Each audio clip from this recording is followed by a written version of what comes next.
Dear girlies, welcome to the Notes to Her podcast. I'm your hostess Rianne, and we are back with another episode. I don't even know what note we're on. Note 12? Girlies, I feel like it's actually been a minute. It probably has, because I know I did not put an episode out last week, so sincere apologies. The girl's been busy and she hadn't planned properly, but that's okay. Needs must. And yeah, I just didn't want to put out a rushed episode, if that makes sense either. So yeah, we're back. You've got your Friday fix. You can thank me later. It's okay. But yeah, welcome. Before we get into this episode today, if you haven't already, please do subscribe to the channel. Give us a follow as well on social media. And yeah, like, comment, and definitely share as well. So yeah, we're back again. And yeah, girlies, how has your week been? What have we been up to? What have you been doing? Yeah, I feel like the days just all blur, to be honest with you. They don't, unless you have really something fully planned, sometimes they just blend into one, and it can be like a bit much, to be honest with you, because then I have to recall in my brain. Anyway, so how are we all feeling? What have you been up to? I feel like my weeks and days have literally just consisted of working, to be honest with you, and just doing different things. I feel like I need to take a picture every single day, or do a video every single day, so then I can go through my gallery and be like, oh my gosh, yes, I did do that this week, and oh my gosh, yes, I did do that this week. But yeah, haven't been going gym as much, but that's okay. We fall off, but the main thing is we get back on, and I am getting back on. So it's been really nice to move my body again in that way, and I notice the difference that my body has when I don't do certain things, basically. Yeah, but I'm feeling good. I'm feeling just ready. I've been in go mode. And yeah, what else has happened? I finished the course. Yay! Clicks and little taps. Yes, clicks and little taps. I have finished the level 2 counselling course, which is the first thing that I needed to complete, and I'm so happy and proud of myself, I guess, as well, that I've completed that. So waiting to find out the results at the moment, so it's being marked the work that we've completed, and I can't believe it's finished. 10 weeks has literally just gone by in a flash. What? Mind is literally blown. But yeah, I'm really pleased to have completed the first step, and it's always a surreal feeling, isn't it, when you've got a plan, you've got a dream, you've got a goal, and you do the first thing that needs to be done for it. So yeah, I finished. Cohort was so great. It was so nice, meeting new people and bonding with them and spending time with them, being open and being vulnerable, being, I guess just, learning new skills as well, and learning that with other people too is just always incredible. So yeah, and we had to bring in an object basically that represented our journey of the course, and our lecturer told us that maybe I think the second to last week before we was going to finish. And yeah, so it was in my mind for 2 weeks basically from when she had told us, just before we was finishing. And for me, as soon as she had said bring an object that represents your journey, automatically I thought of a brick. Let me land, girlies, let me land. And anyway, yeah, so we also brought in food on our last day, and then we went, and we'd also then gone round in the session, about what the object was and why that represented our journey. So that was really, really nice for people to be sharing. So for mine, it was a brick, because when you think of, I guess, building a house or building like a building, it is something where you have those foundations in place. You put the bricks down, you also put the cement. A girlie didn't have cement, so the brick is the next thing, but you build upon those basically, and you build the layers. And so that's really what it represented for me when being on that course. That was like the first stage, the first thing that I needed to complete now in this new journey that I'm doing. So yeah, that really represented it, I think, really, really well for me, to be honest with you. So I was really happy and impressed with that. And when people listened after they laughed, I was like, after they laughed at me taking the object out, I was like, see, this is exactly why. So yeah, course completed, and I think that's been everything, to be honest with you, that my week has consisted of, really. Anyway, what have you girlies been up to? Let me know in the comments. Let me know how you girlies are feeling as well. I love being open with people, and I love being honest as well. So certain things that we got to do in this life, do you know what I mean? Anyway, so in today's episode, we are talking about vulnerability, being vulnerable, being open. Big scary word. And when I'm talking about this now, I'm talking about obviously in the context of being like emotionally vulnerable, being emotionally, I guess, open with people that you trust and you feel safe with. So as always, every episode, I always give a definition, and that's not going to go amiss in this one, to be honest with you. So what is vulnerable? What is vulnerability? I'm going to kind of probably use those things interchangeably, to be honest with you. But being vulnerable means a person that is exposed to the possibility of being attacked, harmed, or damaged. Now, very quick, very easy. There weren't really many keywords that stuck out for me other than, I guess, exposed. But when I think of the connotations of vulnerability and being vulnerable, again, in this context that I'm talking about today, the word exposed basically came to mind as well. Certain synonyms came to mind. And other things that came to mind was weak and also at risk.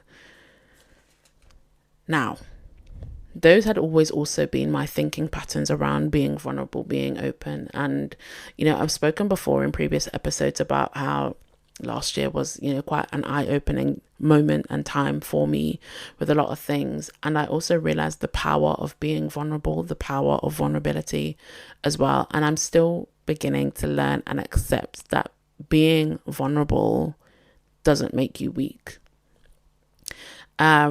Which is hence why I titled it Power of Vulnerability today. So I thought of vulnerability as something that makes me uncomfortable. Like, I was someone that definitely did not want to be perceived in a certain way. You know, people that know me very close are I'm kind of someone that essentially kind of like, I'd like to say defense mechanisms kind of like in place, or a bit more of a guard maybe, or, you know, seem like I have it all together, take on lots of responsibility, know exactly what I'm doing, very organized, very like, guess type A, like kind of a person basically. What else? Yeah, definitely a type A person, 100%. Sorry. Like, I need to know what I'm doing when I'm doing it. I'll organize it. I'll take control. I'll take lead. Not something where it's something that I do purposefully, but I think that is genuinely just my personality, genetic makeup, DNA, all that business, all that jazz. And so the perception of vulnerability was something that made me uncomfortable. You would not, no, crying, ew, vom. Like, no, no way. Show my weaknesses, ew, no, vom. No way. What do you even mean? Things like that, basically, talking about feelings.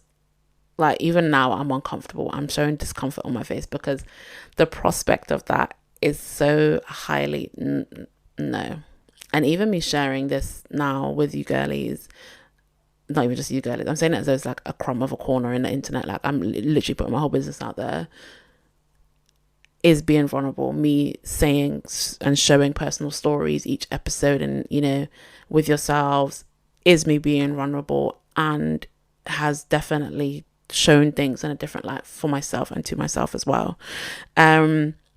And so the thinking behind it has changed. I no longer see it as something, and it shouldn't be perceived as something where the person who is being vulnerable is weak, or is, I just feel like the perception of them shouldn't change to a negative one, basically, is the long and the short of it.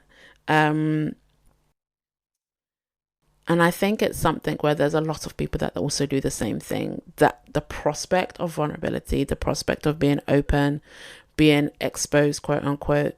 I was on a call with someone literally today, and they had said, they'd used the term, I'm about to expose myself. And I was like, hear it, valid.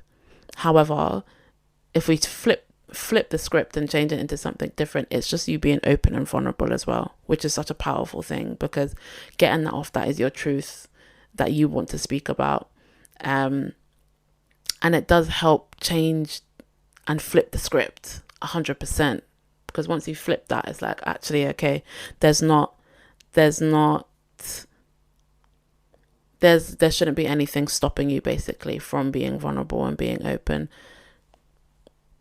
However, also on the flip side, it's about doing that with the right people that you feel safe and trust 100% to be able to do so. I think a lot of people as well also don't like the aspect of being, vulnerable, because you're also at risk. Like the definition had said as well, is something where the possibility of being attacked, harmed, or damaged. It's not something where it's a physical, harm or physical damage, but psychologically, emotionally, we fear that as people. Natural, again, fight, flight, or freeze response. And as people, as humans, we are going to have defense mechanisms, because no one likes to feel uncomfortable or have this level of discomfort where, I'm going to keep using the word exposed. There's a risk there, basically, of people seeing you at your core for not the persona that you put on and the front that you put on, but the person that you are beneath those layers, basically, that you put on. Again, not calling anyone two-faced or fake, or myself that either, but I think as people, we are naturally someone that wants to put on a front, and we are scared to let people in. We are scared to show sometimes our true selves, out of fear of judgment, out of fear of being hurt, out of rejection, out of that form of harm, those kind of damages that could potentially be done by being vulnerable, being open. And I think that is why, as people, we tend not to do that, and we tend not to want to kind of put ourselves out there in that way. We also, I feel like, tend to bottle things up, which is a defense mechanism, which I will touch upon in another episode.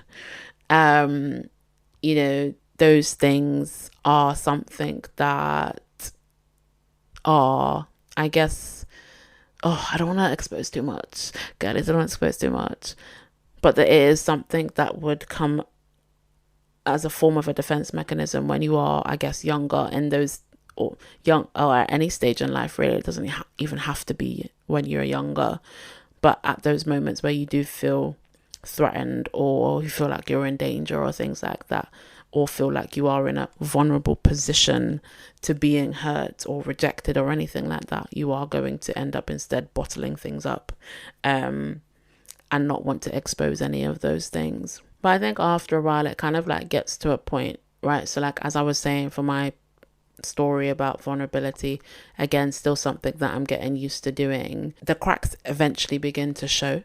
It's not something that you can keep on the front for very, very long. And I've said this a few times now to, like my friends and things like that, especially recently, it's something where when people talk, listen, because they begin to expose or say certain things that you're like, okay, I got you now and I understand you better.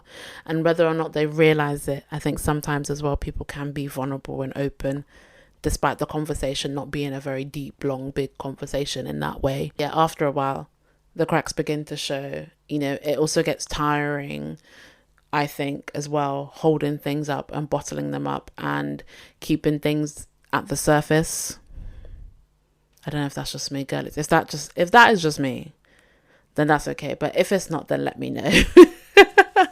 But it can get so tiring sometimes, this ties hand in hand with defense mechanisms. So I'm trying to hold it in because I'm so excited for the next episode. But it gets tiring, basically. It also gets boring, not doing that and not being vulnerable. I feel like sometimes as well, it's something where because you don't know we're not used to doing that.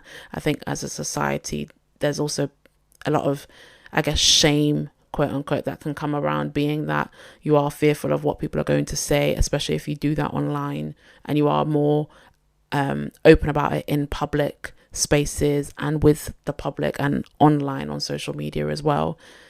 There is a bit of shame and lack of empathy and lack of sympathy around people sharing their stories vulnerably, and it can get lonely as well, keeping things all to yourself, not sharing your struggles. But there is so much power in being open, peeling back the layers, understanding oneself more, sharing that with people that you trust, and like loved ones that that you feel safe around doing so as well. One of the few reasons as to why we should become comfortable being vulnerable with others is freeing. I know times where I've bawled my eyes out, bro. Like, I've actually bawled my eyes out, being vulnerable, being open, like in that way. I keep repeating those same words because it's actually true, and I'm trying to ingrain it in my brain as well. But despite it being uncomfortable, it is something where afterwards, the sigh of relief or the weight that is lifted off the shoulders by doing that, you've kind of like released the shackles on yourself that you didn't even know was there, to be honest with you. I think as well, doing that also encourages others to do the same. Like, I think of it almost like a yawn. When you yawn, the next person in front of you is going to yawn, especially if they're watching, you're locking eyes and you've yawned, the next person's going to yawn. It's kind of like that domino effect. Although it may not be instantaneously, it will be eventually. And the more that it's done, the more the next person will feel comfortable also being open in that way. There's a strength in it. Same way how I've been saying there's a power in vulnerability, there's also a strength in it. It's not something that is a weakness. It's definitely a power. Things that I feel like had been kind of like shamed, especially like within the Afro-Caribbean community, of making sure that we have everything together basically and not expose any weakness or cracks or issues that we may have, and anything like that is shameful. I think there's instead a strength in that. Like, thank you actually for being open and showing me that you're not perfect or that you also have struggles going on. That's helpful. That makes me want to do the same. That makes the next person want to do the same. And also facing it. Woo! Who else likes to bury their head in the sand and pretend that things are normal and all okay? I know I do, but instead, when you talk about it, you actually face it. And I know I've spoken in other episodes about facing emotions and facing the hard things and not procrastinating as well about it. It's a freeing feeling.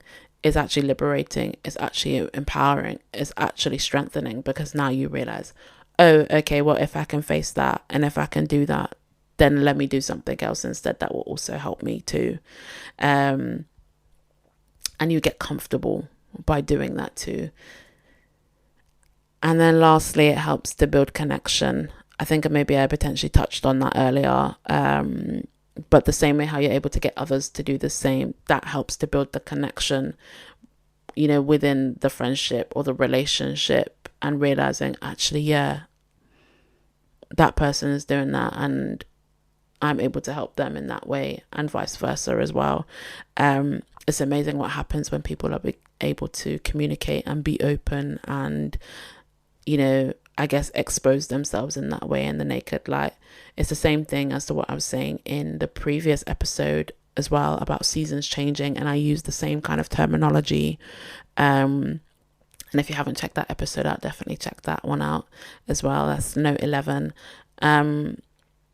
But yeah, being exposed, being bare, being naked in that way, emotionally and psychologically, is more freeing and strengthening than we realize, to be honest with you. So I think it's about asking ourselves certain questions. Ask yourself, and I'm gonna ask myself too. When was the last time, I guess, you were vulnerable, and what stops you from being that? Is it fear? Is it you don't know what's gonna come afterwards after you do that? Is it you don't like the thought of it? Is it discomfort? What is it that stops you from being vulnerable with loved ones? That really helps to unpick a lot of things and unpack them too. Unpick and unpack. And I think it's really important to also highlight the difference between being vulnerable and also oversharing.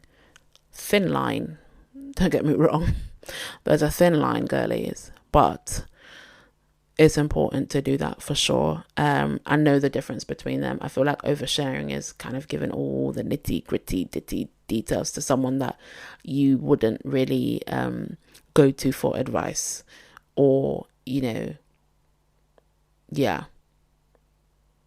there's a difference. And so being vulnerable is with someone that you trust, that won't say something or won't judge you in a way, or in any way. Yeah. And so yeah, that's it, girlies. We've come to the end of the episode. Wah, wah, wah. I don't know why that came to mind. So before we end the episode, as always, if you haven't already, please like, comment and subscribe. Please share. Hit the notification button below as well, so you do not miss when another episode comes out. I'm telling you off. I was pointing my fingers. Apologies. And yeah, give the Notes to Her podcast a follow if you haven't already on Instagram. The handle is notestoher.pod. And if you want to follow my personal account, it's Rianne Walker, but instead of an E and Walker, it is an X. Yeah, that's on Instagram. And yeah, I'll see you girlies in the next episode. Loves ya.